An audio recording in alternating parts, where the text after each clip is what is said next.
How you doing, guys? Welcome. Come on, let's kick it off. How are you all doing? We're here on the farm. This is so exciting. We're ready for our new show this year. Come on.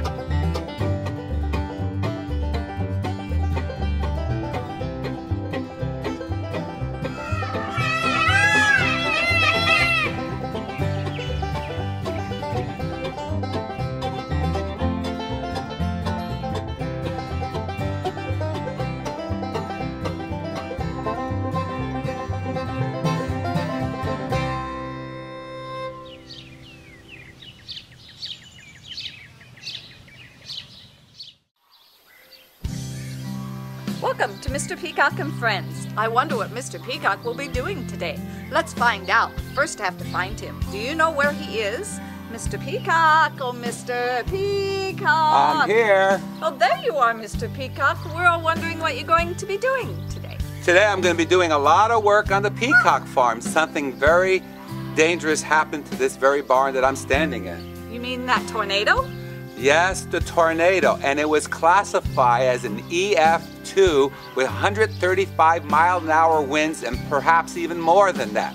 That's right, it did a lot of damage on the peacock farm. Yes, there's hundreds of trees down all around this area. Trees on the pens, trees on the barn, trees on the house, and it really did major damage to the barn that we're standing in right now. But the peacock's got a skylight out of it. Yeah, they could see now in the back pen, and the good news is this 100-plus-year-old barn is still standing. Do you want to go see?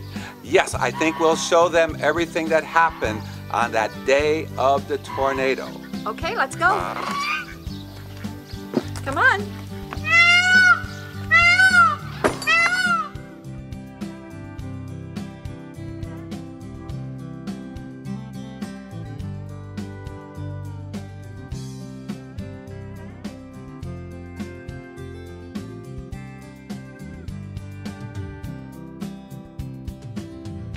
We were going to hope to grill out since we have no electricity, but somewhere underneath the debris of trees is our grill, if it even works. And this is the crazy part, as you notice up there, one of our beautiful 100-foot trees is now a 50-foot tree. And the craziest part about it is that it pulled the roots of the other tree out. And it's really bad, absolutely bad. And I won't be watching any TV anytime soon. My TV antenna's gone. And the debris is just absolutely awful out here. Paying off, and there it is. That root is, I'm 6 foot tall, and I believe it's at least every bit 6 foot tall. The tree was pushed from the northwest. Totally crazy. Totally crazy. Just pushed down and snapped over, just like a twig. And so here we are. It's not going to be a fun time on the peacock farm. Have no idea what we're going to do with the birds. Hope the barn could be repaired. Again, it's nothing that money can't fix. So, the good news is we're okay. Bad news is it's going to cost thousands of dollars to fix our trees. You can see up there some of the trees are really in bad shape. I guess I have to go out the barn and push back the tin before I lose some more birds here. Hopefully I'm going to be able to do that. Here I stand at the very front of our house. If you'll notice over here to my backside is where that huge 100-foot tree was. And right in the center back here is where our house is. And then right over here are all the wonderful walnut trees that have been destroyed. I'm going to give a little tour of the debris field. And it's kind of crazy when you walk on the property and you see an 80-foot tree, which happens to be a walnut tree, totally uprooted right over here. This is nuts.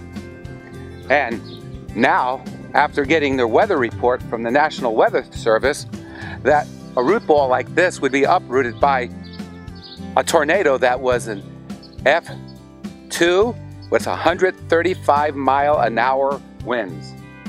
While I'm walking toward the front of the house, I consider the house a real miracle. When you think of the winds that came through here, and we were in that house, and you see a cedar tree that's nearly 100 foot tall right over here with its roots exposed. Here we are. I think the peacocks have a skylight, and that wasn't part of the plans for this pen. It looks like I don't have any dead birds in this pen, the one that's hurt the most, so we're in good shape, I think. I'm walking toward our fruit orchard. We had one of the best fruit orchards. It's been here for 27 years. And as you see, nothing's left of it. We are lucky. We do have a lone baby peach tree that survived this somehow. Maybe it's because it was young. And one pear tree. Our apples are completely decimated. It's a debris field that only 135-mile-an-hour winds could actually cause. And there it is, my barn, my beloved Peacock Palace. And the funny thing about this is that when I look at that door, the first thing I think of the Wizard of Oz. And I keep waiting for the Wicked Witch of the West to come out and say, aha, I got you. But you know what's something really good about this barn that we have here as I walk around and go inside the barn and show you what it looks like? The thing that's very good about this is when you think this barn is over 100 years old with this devastation, it survived 135-mile-an-hour winds. And that is totally incredible.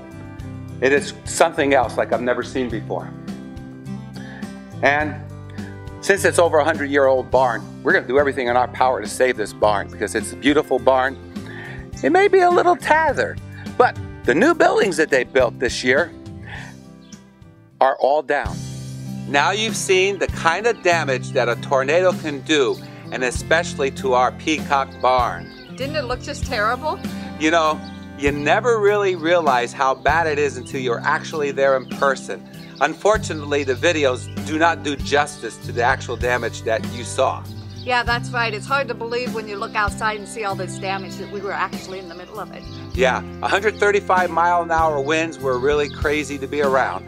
But the good, well, this is good news. That tells me it's time to go, isn't it? Yes, it's time's up. We gotta go. This time I'm happy to go because I have a lot of work to do because I have to clean up more on the farm, and hopefully within a couple, 3 months or so, it'll be back to normal. So I guess I'll say see you all later.